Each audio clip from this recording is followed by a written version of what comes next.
Gracias Carla.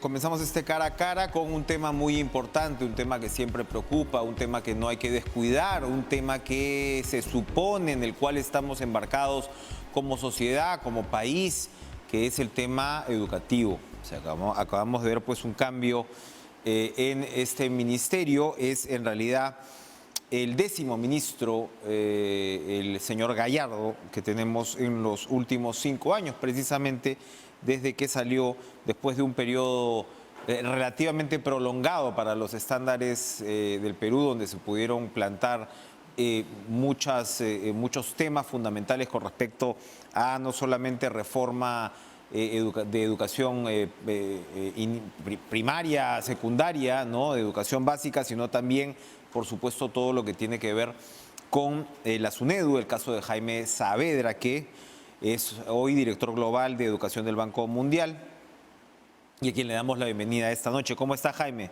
Buenas noches.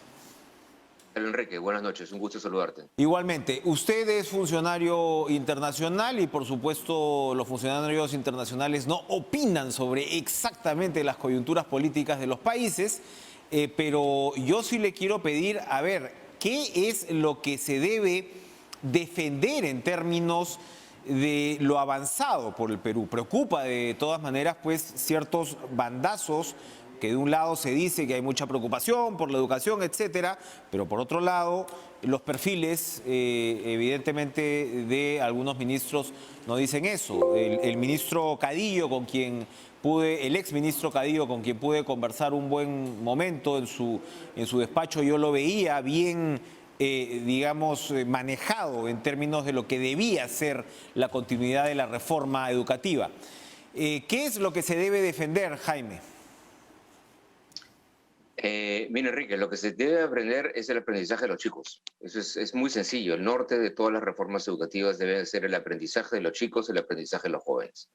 Y yo creo que las reformas en las cuales se ha embarcado el Perú desde hace ya bastantes años y que felizmente han tenido cierta continuidad en el tiempo, van apuntando, hay muchísimo que avanzar obviamente, pero van apuntando a eso, ¿no? La reforma universitaria era para mejorar la calidad, ¿no? Asegurarnos de que los chicos pudieran tener acceso a una educación superior, todavía no necesariamente de excelencia, porque la SUNEDU ha estado estableciendo estándares mínimos, ¿no? Pero por lo menos asegurarnos que todos los chicos tengan por lo menos un estándar mínimo de calidad en su educación superior. Lo mismo con los chicos de la educación básica, ¿no? Y en la educación básica, digamos, nosotros cuando se trabajó, digamos, la reforma educativa en Perú, habían varios pilares, ¿no?, que había que trabajar, que eran las intervenciones pedagógicas, digamos, ¿no?, los aprendizajes mismos, el frente de los maestros, mejorar la infraestructura, mejorar la gestión del sistema educativo. Y digamos, en esas áreas hay que seguir avanzando, ¿no? Pero yo te diría de esas 4 áreas, ¿no?, de las intervenciones pedagógicas que tienen que continuar, la jornada escolar completa, es algo vital para nuestros chicos de secundaria, ¿no?, que tiene niveles de calidad que tienen que incrementarse de manera acelerada, la infraestructura se tiene que mejorar, la gestión es crucial porque los directores de las escuelas son el elemento fundamental para gestionar una institución tan compleja como es un colegio, y por otro lado la gestión del sistema educativo es extremadamente complicada, ¿no? Entonces requiere de una burocracia de muy alta calidad, ¿no? Y eso se tiene que mantener. Pero el pilar que me falta mencionar, que yo creo que es el más importante, es el pilar del maestro, ¿no?, que es el elemento fundamental que define a los sistemas educativos exitosos, es la calidad de los maestros, ¿no? Eso es lo que define, digamos, la calidad de un sistema educativo, ¿no? Hay mucho que hacer con la tecnología, ¿no?, pero eso es importantísimo, pero la tecnología nunca es un reemplazo. La tecnología apalanca, ¿no?, al maestro, que es el que tiene en sus manos la gran, inmensa responsabilidad, ¿no?, del futuro de los chicos. Entonces yo creo que el país está embarcado en esas reformas, y bueno, hay que seguir avanzando, ¿no? De hecho, el exministro Cadillo era un ejemplo de lo que usted señalaba, ¿no? Un profesor, un maestro que tenía la preparación, creatividad, ánimo para usar la tecnología con fines a efectivamente mejorar la educación del alumno. Y ahora, en las últimas semanas, vamos escuchando de nuevo, ¿no? Hay un ministro que sabe lo que quieren los maestros, que los comprenden y que eso está muy bien, pero a veces se va perdiendo precisamente el foco. Hay un riesgo, ¿no? Cuando el eje comienza a ser la demanda magisterial. Eso no es, por supuesto, potestad peruana, pero definitivamente hay algo que no hay que perder de vista, que es lo que usted señala, que es que la atención tiene que estar puesta en el alumno. Ese es el fin del sistema educativo. Exactamente. Y eso, digamos, ese es digamos, son los retos de política educativa en todos los países del mundo, ¿no? Que la profesión de docente tiene que ser una profesión valorada, tiene que ser una profesión que la sociedad en su conjunto no le dé el peso, digamos, que se equipare a la inmensa responsabilidad que tienen. Pero son ambas cosas, ¿no? Una es una carrera que tiene que ser demandante, compleja, exigente para los profesores, porque son profesionales que nos importa que sean de la mejor calidad posible, ¿no? Entonces, seleccionar a los mejores chicos de la secundaria para que sean maestros y a los que son maestros, darle todo el apoyo posible en términos de desarrollo profesional, porque tenemos que invertir en ellos, porque tienen una responsabilidad muy grande. Pero justamente todas las decisiones que se toman en términos de la carrera magisterial es en función de cómo hacer para que los maestros tengan las condiciones para que los chicos tengan los mejores aprendizajes posibles. Entonces, ese siempre tiene que ser el foco, ¿no? Cualquier decisión que yo tome, ¿no? Sobre los maestros, y lo mismo aplica sobre la tecnología, sobre la gestión en general del sistema. Cualquier decisión que yo tome, ¿esto va a tener un impacto en los aprendizajes de los chicos? ¿Sí o no? Ese es el punto central. Y el gran reto en educación es que no importa que los maestros en promedio sean buenos, todos los maestros tienen que ser buenos, porque todos los maestros están frente a 30 o 40 chicos. Entonces, si tú eres el padre de familia de unos 30 o 40 chicos, no te puedes dar el lujo de no ser un profesor excelente. Todos los chicos tienen que estar delante de un profesor excelente, de un profesor motivado y un profesor que digamos que la razón por la cual esté ahí sea el aprendizaje de los chicos. Y tenemos muchísimos docentes que son así. Yo he tenido la suerte en Perú y en otros países también de conversar y ver docentes que están preocupadísimos por el bienestar de los chicos, no solamente por sus aprendizajes, sino por su bienestar en su conjunto, ¿no? Que es algo que se ha reflejado ahora también en la pandemia, ¿no? Profesores que han hecho todo lo necesario para tratar de llegar a sus alumnos, ¿no? Entonces, profesores excelentes tenemos. Tenemos que asegurarnos que todos sean excelentes, porque todos están frente a un niño. Ojalá sea así. El retorno a clases, ¿cómo va caminando en general la región y en particular el Perú?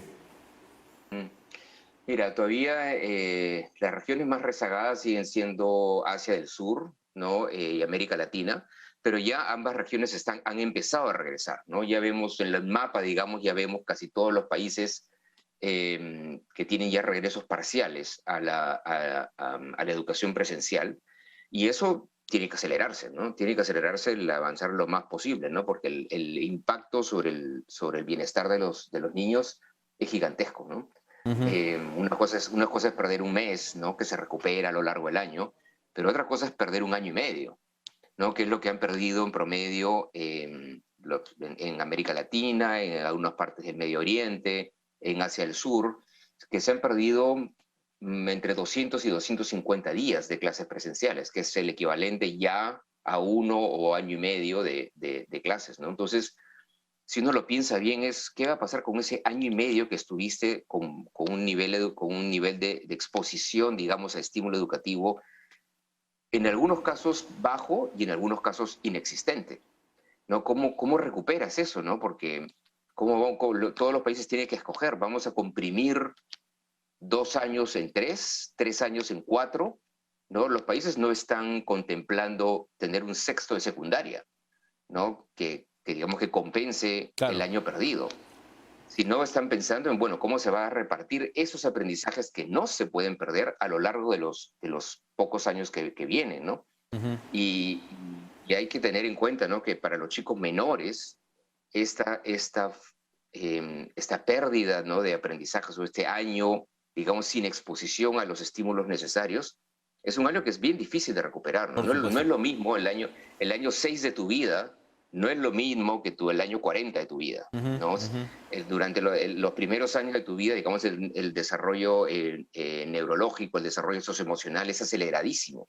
Entonces, lo que se pierde es muchísimo. Entonces, ahí todos los sistemas educativos tienen que estar trabajando a 1000 por hora, ¿no? Para diseñar cómo está haciendo o va a hacer ese regreso a clases que tiene que ser lo antes posible, ¿no? Así es, parece ser que a veces hay como cierta lentitud. El ministro de Salud, el señor Ceballos, acaba de decir que mañana se va a reunir con los rectores de las universidades para ver el tema del retorno a clases de las universidades, tomando en cuenta que ahí sí, ya en el Perú estamos comenzando a vacunar a los chicos de 18 años. Claro. ¿Cuáles son las particularidades, en todo caso, que presenta el caso de las clases universitarias para el retorno? Mira, dos temas ahí, Enrique. Uno, me parece muy positivo que los chicos regresen, más aún si ya se puede estar vacunando. Los chicos mayores sí están con máscara permanentemente y tiene que ser probablemente más separación en las aulas, no pueden haber tantos chicos dentro de un aula, entonces sí requiere un manejo, digamos, logístico y administrativo complejo, pero que se puede hacer, ¿no? No es fácil, no estamos hablando acá de decisiones fáciles, acá estamos en guerra. Esto es una guerra contra la pérdida de aprendizajes. Ujú. Es una guerra, no son políticas sencillas, ¿no? Entonces, lo que tienen que hacer las universidades públicas y privadas es ver cómo se adecúan, pero yo creo que ya las condiciones están dadas para que los chicos regresen. Pero en verdad es más importante y más clara la evidencia para que regresen los chicos pequeños. Inclusive es más clara que para los chicos grandes, porque los chicos grandes, o sea, tienen mayores probabilidades de contagio, como cualquier adulto. Las probabilidades de contagio de los niños pequeños son mucho más bajas. Las tasas de fatalidad en las casas de los chicos pequeños es extremadamente baja. Y los costos para los niños pequeños es muchísimo mayor. Entonces, en el caso de los niños más pequeños, los niños de primaria o de educación inicial, ya vemos que el beneficio de que no estén en clases, el beneficio de la paralización ya no es justificable, no hay ningún beneficio. Las clases universitarias en plataforma son más posibles, además, Jaime, son más realizables. Además, Cualquiera que por dicta clases supuesto, sabe que a pesar de las limitaciones, ahí estás, ¿no? exactamente, las universidades, digamos, algo de educación se puede mantener de manera virtual, Ujú. mucho más que en la primaria. Entonces, en la primaria, lo único que tenemos es costos de falta de aprendizajes, costos de socioemocionales de los chicos, costos de salud mental. Y no es claro cuáles son los beneficios. Además, ya estamos en capacidad de que todos los maestros estén vacunados. Entonces, el riesgo para los maestros mismos es extremadamente bajo. Así Entonces, es. ya desde el punto de vista del balance de costo-beneficio, ¿no? Que el beneficio venía por la pandemia, ¿no? Por reducir los riesgos de salud. El beneficio ahora es muy pequeño. Lo que sí Ujú. sabemos es que los costos son gigantescos. Y el costo de cada día de los chicos que no están en el aula es un costo que es cada vez más difícil de recuperar. Clarísimo, clarísimo, Entonces, sí, clarísimo ahí yo creo que las decisiones son muy claras, ¿no? clarísimo el mensaje. En un minuto, Jaime, hemos hablado siempre en varias ocasiones de la importancia de impulsar las carreras técnicas. Ahora mismo el Banco Mundial ha hecho una advertencia al respecto y de repente, así como hemos precipitado nuestra digitalización con la pandemia, se puede precipitar el impulso de las carreras técnicas con esta generación, que duda cabe, que se ha visto muy afectada con esta irregularidad en los últimos años de colegio. ¿Es eso posible? ¿Sería una oportunidad en medio de todo? Mira, yo creo que sí tenemos una ventana de oportunidad desde varios puntos de vista. Tenemos una ventana de oportunidad desde el punto de vista del uso de la tecnología en general, ¿no? Porque, digamos, yo creo que ya se han derrumbado muchos mitos en términos de la capacidad de los maestros se pueden adaptar, muchos maestros ya se dieron cuenta que es indispensable el uso de herramientas tecnológicas, y eso se aplica a lo largo de todo el sistema educativo, tanto en la primaria como en la educación técnica, con la educación universitaria. O sea, maestros que antes hubieran tenido, digamos, reticencia, ¿no? Al uso de la tecnología, ya se dieron cuenta que la tecnología está aquí para quedarse y que es parte de la vida, y entonces ahí, digamos, yo creo de que hay un cambio de mentalidad, ¿no? En términos del uso de tecnología. Y eso aplica a todo el sistema educativo. Y en el caso de la educación técnica, yo creo que el punto central es el entendimiento de las familias y la sociedad en su conjunto que la opción técnica es tan o más rentable desde el punto de vista social y privado que el mundo universitario. Y una de las cosas que se está tratando de empujar en la narrativa, digamos, del banco, porque ya lo vemos en los sistemas más desarrollados, es que no deben ser dos mundos separados. A veces pensamos que a los 18 años el chico tiene que tomar la decisión de vida de si me voy por la carretera de la educación técnica o me voy por la carretera de la educación superior universitaria, y son carreteras que nunca se cruzan. Eso ya no va a ser así, ¿no? Estas son carreteras que se cruzan permanentemente a lo largo de un proceso de aprendizaje que dura toda la vida. Lamentablemente ahora ya no va a ser, para los que no les gusta estudiar, ya no va a ser que acabo del colegio, ya no estudio, o acabo la universidad, ya no vuelvo a estudiar. Así no va a ser. El proceso de entrenamiento va a ser mucho más permanente y por lo tanto se requiere mucha porosidad entre la parte técnica y la parte universitaria, ¿no? Y eso lo están entendiendo ya los sistemas más modernos. Y esa integración tiene que ser muy clara por un lado, y tiene que haber este cambio de mentalidad en las familias, ¿no? Que la educación técnica tiene una contribución económica altísima y puede ser una alternativa muy rentable también desde el punto de vista privado. No es de ninguna manera un demérito, sino todo lo contrario. Gracias, Jaime Saavedra, por acompañarnos como siempre. Un gusto reencontrarnos. Vamos a ir, creo, a una pausa. Vamos a ir a una pausa y regresamos con Carlos Canales, presidente de la Cámara Nacional de Turismo. Hay también, así como en la educación, hay que correr en el turismo, que es una fuente de ingresos fundamental para miles de familias en el país. Hay que correr más rápido. Regresamos.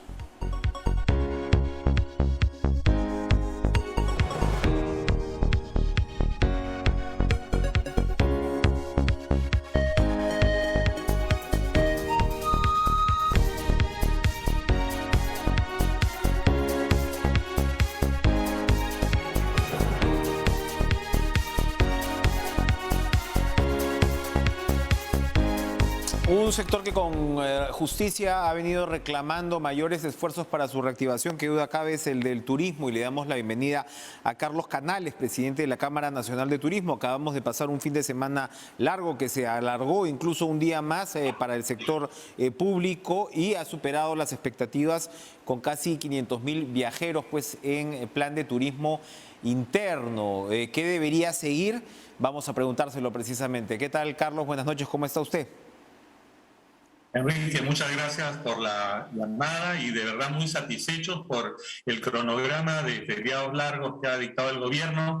Después de un año de estar pidiendo al gobierno último que se tomen estas medidas, hemos encontrado eco y una disposición extraordinaria para poder reactivar a través de los feriados largos con predictibilidad, con fechas ya establecidas, y por lo menos te puedo decir que esto ya superó las expectativas. Este fin de semana se movilizaron más de 500.000 turistas a nivel interno, y posiblemente en el mes de noviembre más de 1.200.000, y en diciembre yo calculo que unos 2 millones. Esta medida va a generar un movimiento de 3,5 millones de personas, y prácticamente unos importantes, más o menos unos 500, 600 millones de soles. La gente que quiere salir, la gente que quiere tomar un respiro, y esto evidentemente tiene un efecto en toda la cadena turística, la reactivación de hoteles, etcétera. ¿Qué es lo que se viene? Porque el gobierno se supone está preparando un paquete de medidas para reactivar el turismo adicionales. ¿Cuáles son las demandas de la Cámara Nacional de Turismo? ¿Están en coordinación ustedes ahora mismo con el sector público para llevar a cabo estas mismas?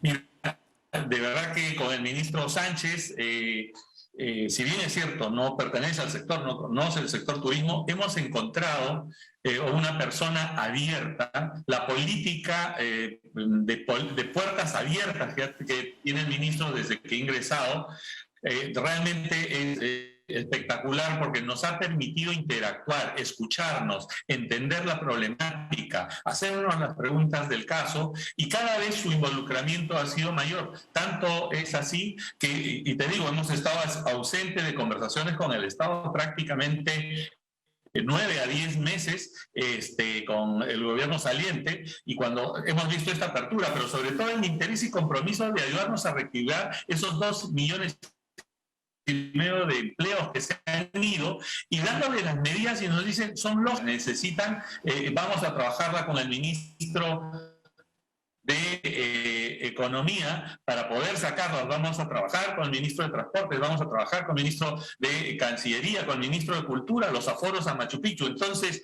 el sábado que hemos tenido un encuentro entre empresarios con funcionarios públicos, son 10 funcionarios públicos del Ministerio de Economía y del Mincetur, con el ministro Sánchez, con el viceministro Alex Contreras de Economía, y ellos habían ya recogido, habían hecho su tarea y nos trajeron 40 medidas concretas, que son las que hemos venido solicitando hace más de prácticamente 10, 11 meses atrás, y las tienen muy bien mapeadas, y nos hemos puesto del Ministerio de Economía y el Mincetur, que es transversal además con otros sectores, y estamos reanudando estas mesas después de 10 meses que van a ayudar a que cuando se dicten protocolos sanitarios, el MINSA, el Mincetur, evalúen la medida para no dar marchas y contramarchas.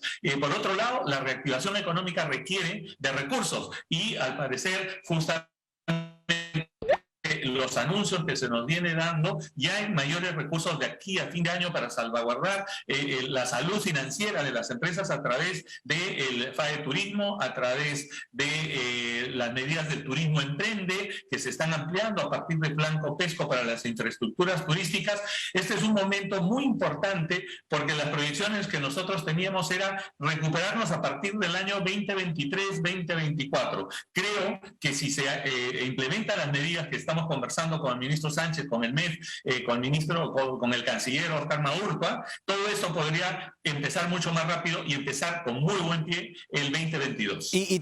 Termino con eso precisamente. Definitivamente buena parte de los ingresos para el turismo vienen del turismo extranjero. ¿Cómo hacer? Usted acaba de mencionar a Maurtua, entiendo que también hay una coordinación ahí con Cancillería para poder atraer un mayor volumen de turistas extranjeros en un mundo que de repente todavía es reticente a moverse en los volúmenes de antes.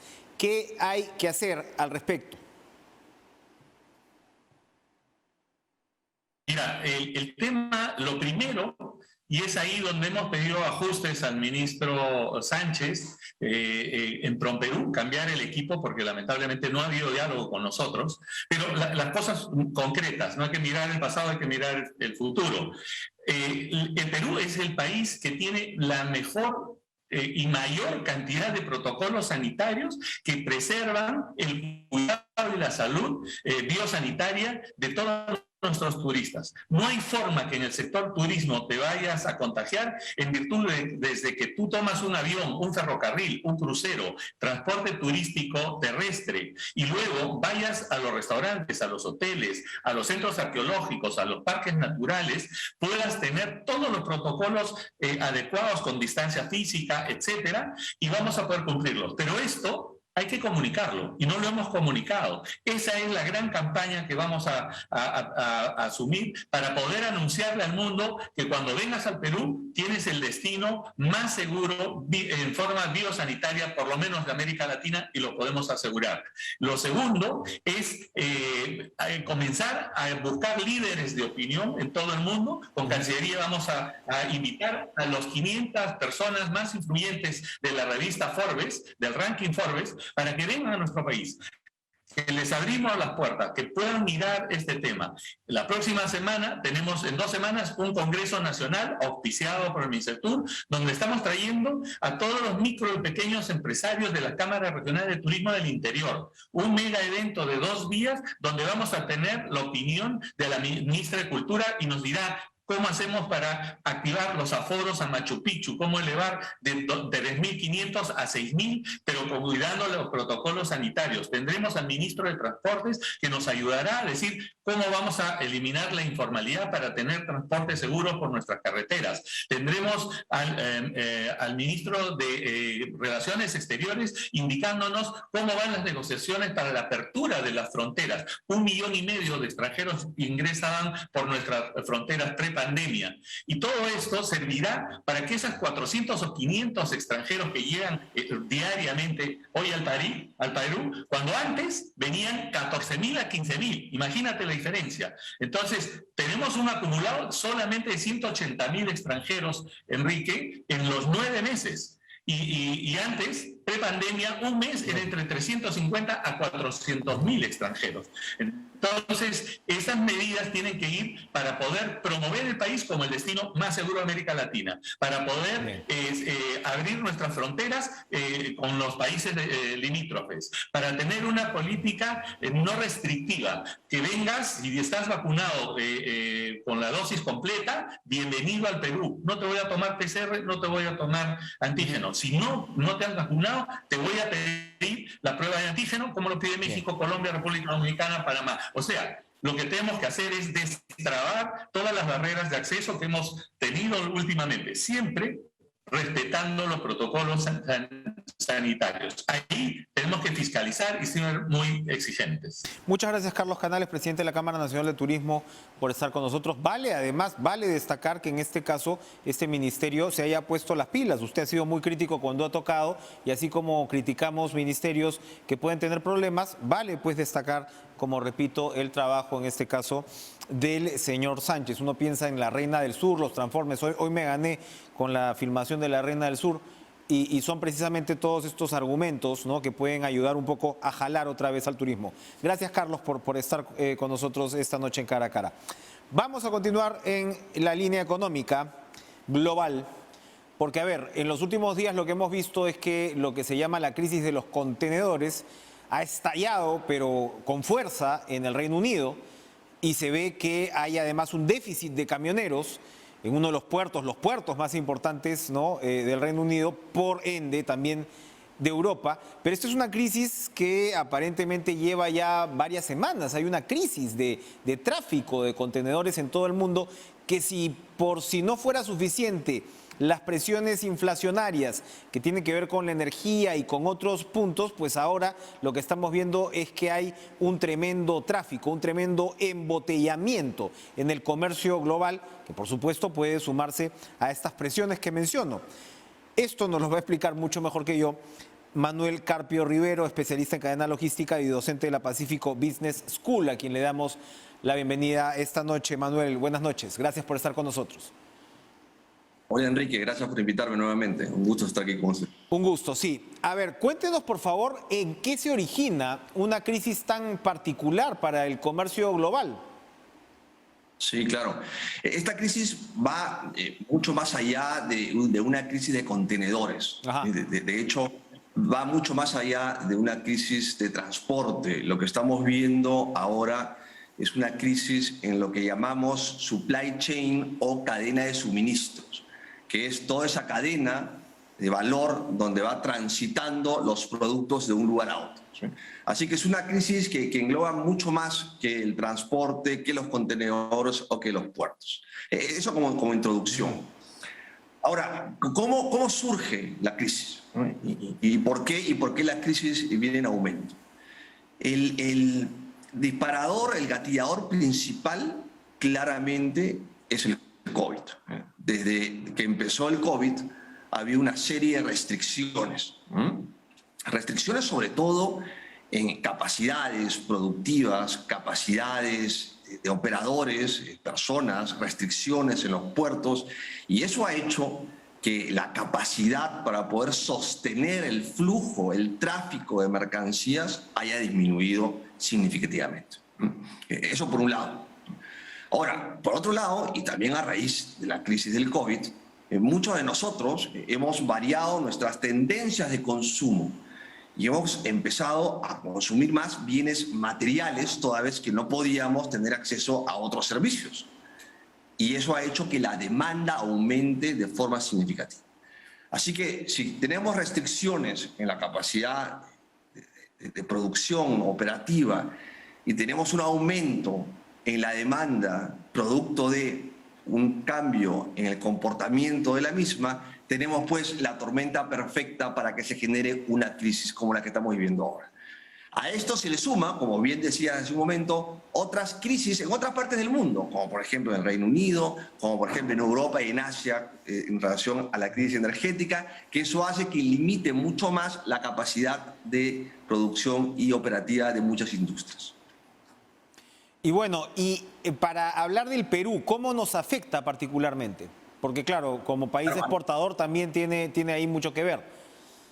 Claro, al Perú nos afecta en todo lo relacionado a las materias primas que consumimos, digamos. Muchos de nuestros productos, o casi todos, tienen materias primas importadas. Y esas materias primas claramente o no están llegando, o si llegan, llegan muy tarde, ¿sí? Y además llegan a costos más elevados producto de este congestionamiento de la cadena de suministros. Afecta directamente. Afecta directamente el valor de los productos básicos que todos consumimos en el día a día. Ahora, hay una buena noticia, ¿sí? que esta crisis va a pasar. No hay fundamentos para que esto se extienda más allá del primer trimestre del próximo año. Claramente venimos con un desfase, evidentemente va a haber un impacto en las fiestas y sobre todo en las campañas navideñas, en algunos productos probablemente, y mucho dependerá de la estrategia que haya tenido una u otra empresa. Sin embargo, conforme se vayan aliviando estas restricciones, vamos a poder ir regresando a cierta normalidad alrededor de finales del primer trimestre del próximo año, me parece. Perfecto. Bueno, es una relativa buena noticia en medio, Manuel, además de una gran incertidumbre en la economía mundial por una serie de factores. Uno va leyendo en los medios especializados y hay realmente, o sea, el tema inflacionario se va regresando a este término que me parece que era estanflación en los 70s, crecimiento bajo, mayor inflación, toda una situación de empleo complicada, etcétera, que como señalas pues tiene su origen en el COVID. Y claro, el cambio en los hábitos de consumo tiene incluso que ver, y el tema energético, qué duda cabe. Para terminar, ¿cuáles, en resumen, son las necesidades logísticas del país que en todo caso deberían apuntalarse para poder precisamente encontrar esta superación de la crisis en un mejor pie? Sí, y esa es una muy buena pregunta, muy buena pregunta. Y además es una pregunta, y qué bueno que la hayas tocado, porque es una pregunta que debimos de hacernos, quizás no ahora, porque ya es un poco tarde, pero quizás hace unos meses atrás, cuando comenzábamos a ver ciertos síntomas de lo que podía venir. Una de las cosas que se debe ir pensando es ver, bueno, si antes traía la materia prima, y me voy a inventar, de Asia, ¿sí? ¿Qué posibilidades tengo de acercar la materia prima y disminuir los tiempos de reposición? ¿Sí? Quizás encontrar, por ejemplo, una fuente de abastecimiento alternativa, quizás en Centroamérica, quizás en Latinoamérica. Por ejemplo, Estados Unidos y muchos de los mercados en Norteamérica han comenzado a migrar sus fuentes de aprovisionamiento de Asia a Centroamérica, México, Brasil, porque están más cerca y hay menos riesgo de interrupciones. Eso por un lado. Por otro lado, es importante el poder tener visibilidad de la demanda. Si yo soy un productor de lo que fuera, voy a inventar aceite, o harina o arroz, necesito saber cómo va a estar compuesta mi venta en los próximos meses para poder asegurar ciertas compras y poder tener mayor inventario, toda vez que como va a existir aún esta incertidumbre o este congestionamiento, es preferible tener cerca en inventario ciertas materias primas que me permitan seguir produciendo sin mayor problema o mayor quiebre de inventario. Y finalmente, una de las cosas que debemos hacer es ser muy cautos con lo que ofrecemos. Muchas de las empresas que vemos hoy en día y acompañamos están tratando de racionalizar su portafolio de productos para poder quedarse con los productos más importantes y no tener roturas en la venta de otros productos que hoy no pueden ofrecer justamente debido a esta falta de llegada de las materias primas, ¿no? Muy interesante y bueno, esperemos que esta crisis, pues como dices, vaya superándose en medio de este mundo incierto, ¿no? En medio de estas aguas procelosas, de todas maneras, que se está enfrentando ya en lo que podríamos llamar la era post-COVID. Gracias, Manuel Carpio Rivero, como siempre, por acompañarnos.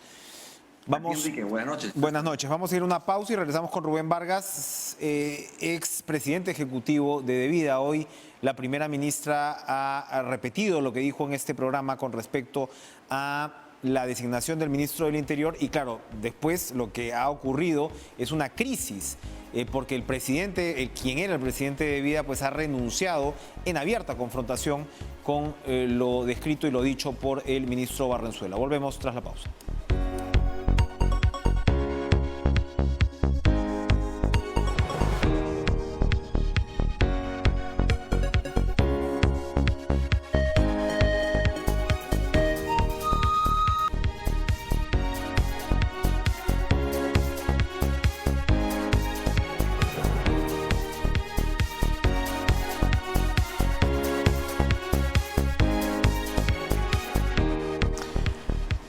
Hoy, la primera ministra Mirta Vázquez en conferencia de prensa ha reiterado que la erradicación de la hoja de coca pues ilegal va a ser una prioridad para su gestión. Esto apenas ha sido presentada la renuncia irrevocable de Fidel Pintado como presidente ejecutivo de Devida. En respuesta a lo que dijo Pintado son declaraciones pues inaceptables del ministro del Interior, del señor Luis Barrenzuela, que por cierto es una presencia pues controversial. Hoy le han preguntado a la primera ministra lo mismo que le preguntamos en este programa el viernes, que si es que ella estaba al tanto de la hoja de vida del señor Barrenzuela, que como sabemos ha sido abogado, ¿no?, de los miembros de Perú Libre, muy cercano a Guillermo Bermejo. Ahora mismo comparte él abogado con el señor Bermejo, que a su vez el congresista Bermejo pues ha sido una presencia bastante regular, por decirlo, pro-cocalera en el BRAEM, y hay un video del propio actual ministro efectivamente apoyando, ¿no?, el fin de la erradicación. Luego esto fue desmentido, que se había terminado con la erradicación, pero luego llegaron estas declaraciones, como decimos, descalificativas, ¿no?, peyorativas, del trabajo de Devida. ¿Qué significa esto? ¿Cómo se puede pues plantear una salida a la materia? Y sobre todo, ¿qué significa la política y la erradicación en la política antidrogas? Un tema que muchas veces pasa debajo del radar y que explica en buena medida el alcance de la economía negra y mafiosa que opera en el país. Le damos la bienvenida a Rubén Vargas, experto en la materia, exministro del Interior y expresidente ejecutivo de Devida. ¿Qué tal, Rubén? Buenas noches. Enrique, muy buenas noches. Un placer estar contigo. Igualmente. Bueno, ¿cómo ve esta situación? ¿Cómo ve el papel del ministro Barrenzuela frente a algo tan importante como es la erradicación? Y que, por cierto, hay que recordar que Devida, si no estoy mal, está bajo el paraguas de la PCM, ¿no? Sí, en efecto. Bueno, ¿qué pienso del papel del ministro del Interior? La verdad, indignación por lo que ha hecho, por lo que ha atacado de manera tan alevosa a una institución como Devida, que es la entidad rectora en la lucha contra las drogas. Indignación por un ataque sin sentido desde su posición de ministro. Digamos, a pesar de la enorme responsabilidad que tiene el sector interior y el ministro del Interior en poner en práctica, en ejecutar varias de los ejes de la política nacional de lucha contra las drogas, se muestra más bien en sentido contrario a los objetivos, a los intereses de esa política nacional.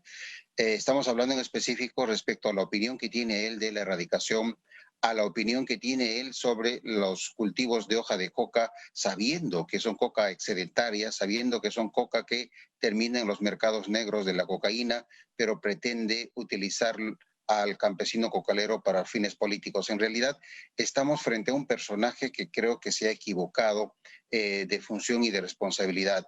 Y, por supuesto, lamentar que una persona de ese perfil, además de sus pergaminos personales, haya sido seleccionada por el presidente para un cargo de enorme responsabilidad. Si querían saber sus antecedentes personales, eso se resolvía con una sola llamada al director de la DINI, de la Dirección de Inteligencia Nacional, y seguramente que le habrían explicado las sanciones y la situación en la que se encuentra este señor. Si nos hubiésemos ahorrado todos semejante situación, pero en fin, eso es lo que tenemos.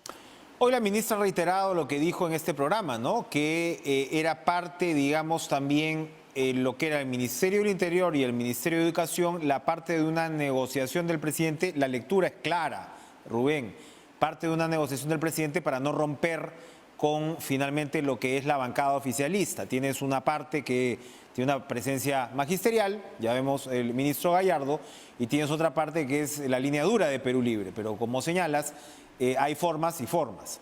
Ahora, ¿en qué estaba ahora mismo el proceso de erradicación? ¿Cuál es la situación hoy de los sembríos de hoja de coca ilegal en el Perú? Y que estamos en una situación absolutamente crítica respecto a la lucha contra las drogas y específicamente respecto a la expansión de los cultivos ilícitos de hoja de coca.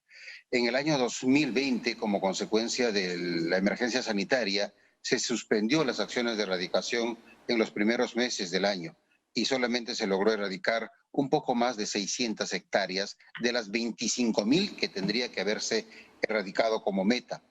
En el año 2021 se retomó la erradicación, pero también nuevamente por problemas del COVID se suspendió, se priorizó en el proceso de vacunación, de inmunización a los trabajadores del CORA, que son los responsables de la erradicación, y se tendría que haber retomado, reiniciado la erradicación en el mes de junio, julio, pero eso no ha ocurrido. Finalmente, con el nuevo gobierno, comenzó hace pocos días atrás, hace 1 o 2 semanas atrás, en 2 zonas, en Agüitía, en zonas alejadas de Agüitía, en zonas sin mayor relevancia ni impacto frente a los cultivos ilegales o al narcotráfico, y en Sangabán, en Puno. Lamentablemente, con este nuevo ministro se suspendió las acciones de erradicación en Sangabán y solamente se tiene estas acciones de erradicación en zonas alejadas de Agüitía. Entonces, lo que tenemos es que en lo que va del año se ha erradicado un poco más de 1.000 hectáreas, nuevamente la meta es 25.000. Entonces, tenemos durante el 2020 y 2021, no se va a cumplir con la meta de las 50.000 hectáreas que se tendrían que haber erradicado, y eso va a significar para el año 2022 y 2023 seguramente la expansión de los cultivos de coca, y en el siguiente informe respecto a cuántas hectáreas tenemos de coca en el Perú, vamos a superar con absoluta facilidad las 100.000 hectáreas de hoja de coca articuladas, vinculadas al negocio de la cocaína. Estamos entrando a un escenario similar al que teníamos en la década de los 80 y de los 90. La comparación siempre es odiosa aquí, pero hay que decirlo. Colombia, con las mismas dificultades, el año pasado ha erradicado 130.000 hectáreas, este año está erradicando más de 100.000 hectáreas, y adicionalmente hay que también mencionar que hay una presión muy fuerte por demanda de drogas cocaínicas de los mercados internacionales, especialmente de Europa, y eso se traduce, por supuesto, en una mayor expansión de cultivos como consecuencia de esa presión de la demanda internacional. Y si a eso además sumamos que se han recortado los presupuestos precisamente de debida para los programas de desarrollo alternativo en plena crisis económica, donde esta crisis pega más en las zonas rurales, entonces digamos que se están presentando las condiciones para una tormenta perfecta que nos va a llevar a un escenario apocalíptico en materia de cultivos ilícitos de coca, de narcotráfico y de lucha contra las drogas. Lamentablemente, Quique, el escenario es muy malo para los intereses de la democracia y del país. Estoy escuchando, Rubén, pero estoy escuchando un poco lejos. A ver si me ayudan, por favor, en producción a subirme el volumen aquí en estudio. Estoy tratando de hacer las señas. A ver, y el otro punto, Rubén, es el otro punto es hacia dónde está yendo la cocaína peruana en este momento, porque, digamos, afortunadamente, entre comillas, no se ve la violencia del narcotráfico que se puede ver en México, etcétera, pero ayer mismo reportábamos la indignación de los líderes indígenas por los asesinatos sucesivos. En el caso, de los líderes de pueblos originarios amazónicos. Es decir, la economía negra y la mafia está operando impune. Y ojo, hay que añadir el impacto ecológico de la coca, ahora que estamos a la vuelta de la esquina de la COP26. ¿Cuál es el mercado ahora mismo que está alimentando esto? Que como estás describiendo, estaríamos en camino de ser los principales productores de cocaína del mundo. Estamos en ese camino o muy cerca a la situación en la que se encuentra Colombia. ¿Cuál es el mercado? Los mercados más importantes de la cocaína que se produce en el Perú van hacia Europa del Este, hacia Asia, hacia Sudáfrica. Ahí termina el 95% de las drogas cocaínicas que se procesan en el Perú. Un pequeño 5% tiene destino a los Estados Unidos, pero es principalmente estos otros mercados que ahora están demandando la cocaína que se procesa en el Perú. Y por supuesto, como te decía, según Naciones Unidas, en su último informe sobre el consumo de drogas, menciona un incremento importante de los consumidores habituales de drogas cocaínicas que han pasado de 18 millones a 20 millones a nivel mundial. Y eso genera una presión, por supuesto, adicional, como te dije, a la expansión de los cultivos ilícitos. Y esta expansión se está presentando, como bien has recordado, Quique, en territorios de las comunidades ashánicas, especialmente en la selva central, en el norte del Brae. Y son ellos las principales víctimas en este momento respecto a la expansión de los cultivos ilícitos y del narcotráfico. Nuevamente los territorios ashánicas están siendo invadidos, sus comunidades están siendo tomadas, como ha ocurrido en la década de los 90 con el terrorismo, pero ahora con un enemigo que es mucho más peligroso e invisible, como es el narcotráfico. Entonces creo que necesitamos desde el gobierno prestar atención a la situación en la que se encuentran los ashánicas. No podemos dejarlos solos nuevamente como ocurrió con el terrorismo. Una tragedia. A ver, efectivamente, uno no es difícil, ¿no? Efectivamente creer o ver que el consumo de cocaína puede incluso haber aumentado en la pandemia por las propias características de esta. Pero el otro tema es que se habla mucho de la DEA, ¿no? Entonces hay sectores políticos que quieren expulsar a la DEA, etcétera. Pero ahí hay cierta paradoja, ¿no? Porque la colaboración americana se ha reducido, evidentemente, y esto en parte se explica por lo que describes. Es decir, es solo un pequeño porcentaje de la cocaína peruana la que llega a Estados Unidos. ¿Cómo se maneja entonces el tema de la colaboración? Siempre hemos sabido que Europa tiene un abordaje distinto. ¿Qué se debería hacer en todo caso con la política de erradicación relacionada pues precisamente a la colaboración con los países consumidores? Y que lo primero que hay que hacer es no seguir con este absurdo proceso de ideologización de la lucha contra las drogas. Hay un sector del partido de gobierno que pretende decirnos que van a expulsar a la DEA, a USAID, porque supuestamente necesitamos recuperar la soberanía en la lucha contra las drogas. Eso es tener una lectura absurdamente politizada, ideologizada de la lucha frente a un enemigo global como es el narcotráfico. En la política nacional que aprobó de vida recientemente, tiene un eje, un componente muy importante y es la responsabilidad común y compartida entre los países productores y los países consumidores. Esto significa que, al contrario, el Perú necesita la cooperación, necesita la presencia, necesita el concurso, el apoyo de los países que consumen las drogas cocaínicas que se producen acá en el Perú. Yo diría que Perú es una víctima precisamente de esas políticas de prevención incompletas o fracasadas que están permitiendo esta expansión o este aumento del consumo de drogas cocaínicas. Y por tanto necesitamos que los países que originan este problema de la cocaína pongan el hombro, participen, estén presentes. Y a esa colaboración no se puede pues decir que están vulnerando nuestra soberanía. Estados Unidos ha sido el principal aliado en la lucha contra las drogas en estos últimos 20, 30 años. Y no se puede estar teniendo, digamos, la ligereza de estar amenazando permanentemente con expulsarla. Felizmente, Quique, yo quiero sacar algunas lecciones positivas de lo que ha señalado la presidenta del Consejo de Ministros, Mirta Vázquez, en su última conferencia de prensa, donde aceptó la renuncia de Fidel Pintado y ha anunciado que se mantendrá el ministro del Interior, aun cuando esa decisión considero equivocada, pero creo que de la segunda parte de su anuncio saco 3 mensajes positivos, bastante positivos. Primero, que ha ratificado que en su gestión se va a continuar con la lucha contra las drogas y con la erradicación, con el control de los cultivos ilícitos de hoja de coca. Y número 2, que el nuevo presidente ejecutivo de Devida va a ser una persona idónea que no va a provenir de las canteras de las organizaciones cocaleras, que no va a ser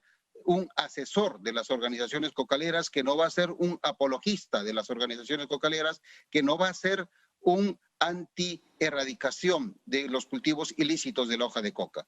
Creo que esos requisitos, esa valla ya es bastante importante para que podamos tener nosotros la seguridad, la garantía de que podamos recuperar el tiempo perdido frente a este enorme y complejo problema que es el tráfico de drogas y los cultivos ilegales. Cierto, porque ya están dando vuelta nombres. Vamos a ver finalmente cuál es el que se define, por el cual se define la presidenta del Consejo de Ministros. Gracias, Rubén Vargas, como siempre, un gusto y muy interesante información, una alerta, en realidad una alerta es la que se está planteando con esta situación. Gracias, Rubén Vargas. Vamos a ir a una pausa, regresamos con lo último.